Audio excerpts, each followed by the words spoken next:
സംസ്ഥാനത്ത് 2025 വർഷത്തെ ആദ്യത്തെ ആനുകൂല്യ വിതരണം ആരംഭിച്ച സാഹചര്യത്തിൽ വിവിധ സ്കീമുകളിൽ ഉൾപ്പെട്ട പെൻഷൻ ഗുണഭോക്താക്കൾക്ക് ഫെബ്രുവരി മാസത്തിലെ പെൻഷൻ തുക വിതരണത്തോടൊപ്പം തന്നെ കുടിശ്ശിക വിതരണ നടപടികൾ ആരംഭിക്കുമ്പോൾ ഇന്ദിരാഗാന്ധി ദേശീയ വാർദ്ധക്യകാല പെൻഷൻ, വിധവാ പെൻഷൻ, ഭിന്നശേഷി പെൻഷനുകൾ, കർഷക തൊഴിലാളി ക്ഷേമനിധി പെൻഷനുകൾ, അവിവാഹിത പെൻഷനുകൾ എന്നിവ കൈപ്പറ്റുന്ന 27 ലക്ഷത്തോളം വരുന്ന ബാങ്ക് അക്കൗണ്ട് നമ്പറുകൾ നൽകിയിട്ടുള്ള ഗുണഭോക്താക്കൾക്ക് അക്കൗണ്ടുകളിലേക്കും 26 ലക്ഷത്തോളം വരുന്ന ആളുകൾക്ക് സഹകരണ സംഘം ജീവനക്കാർ വഴിയും പെൻഷൻ തുക എത്തിച്ചേരും. ഇതോടൊപ്പം തന്നെ പെൻഷൻ പുനഃക്രമീകരണത്തിന്റെ ഭാഗമായി പെൻഷൻ തുക കൈപ്പറ്റുന്ന സ്ത്രീ ഗുണഭോക്താക്കൾക്കും വിവിധ ജില്ലകളിലെ തദ്ദേശ സ്ഥാപന സെക്രട്ടറിമാരുടെ അറിയിപ്പുകൾ കൂടി പുറത്തു വന്നിരിക്കുകയാണ്.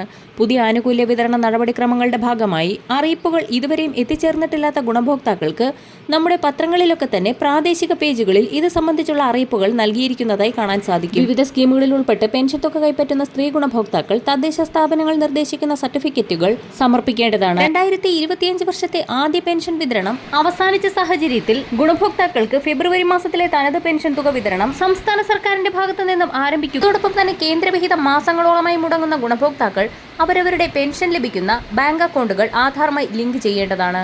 3 ഗഡു പെൻഷൻ തുക കൂടി ഈ സാമ്പത്തിക വർഷം മുതൽ ലഭിച്ചു തുടങ്ങുമെന്ന് ധനമന്ത്രി വാർത്താ മാധ്യമങ്ങളോട് വ്യക്തമാക്കി. 5 ഇനം പെൻഷൻ സ്കീമുകളിൽ ഉൾപ്പെട്ട ഗുണഭോക്താക്കൾക്ക് വാർഡ് അടിസ്ഥാനമാക്കിയുള്ള ഭൗതിക സാഹചര്യ പരിശോധനകൾ കൂടി ആരംഭിച്ച സാഹചര്യത്തിൽ പെൻഷൻ പട്ടികയിൽ നിന്നും നിലവിൽ പുറത്താക്കപ്പെടുന്ന ഗുണഭോക്താക്കൾക്ക് ഫെബ്രുവരി മാസത്തിലെ പെൻഷൻ അർഹതയുണ്ടോ എന്നുള്ള കാര്യത്തിൽ വരും ദിവസങ്ങളിൽ സംസ്ഥാന സർക്കാരിന്റെ ഭാഗത്തു നിന്നും പ്രഖ്യാപനമുണ്ടാകും. ഫെബ്രുവരി മാസത്തിൽ ഗുണഭോക്താക്കൾക്ക് സാമ്പത്തിക ധനസഹായം എന്ന നിലയിൽ സംസ്ഥാന സർക്കാരിന്റെ സാമൂഹ്യ സുരക്ഷാ പെൻഷനോടൊപ്പം കേന്ദ്രവിഹിതം കൂടി എത്തിച്ചേരുന്നു. 25 ലക്ഷത്തോളം വരുന്ന ഗുണഭോക്താക്കളുടെ ബാങ്ക് അക്കൗണ്ടുകളിലേക്ക് കേന്ദ്രവിഹിതം എത്തിച്ചേരും. അർഹതപ്പെട്ട ഗുണഭോക്താക്കളുടെ ആധാർ അധിഷ്ഠിത ബാങ്ക് അക്കൗണ്ടുകളിലേക്കാണ് കേന്ദ്രം തുക കൈമാറുക.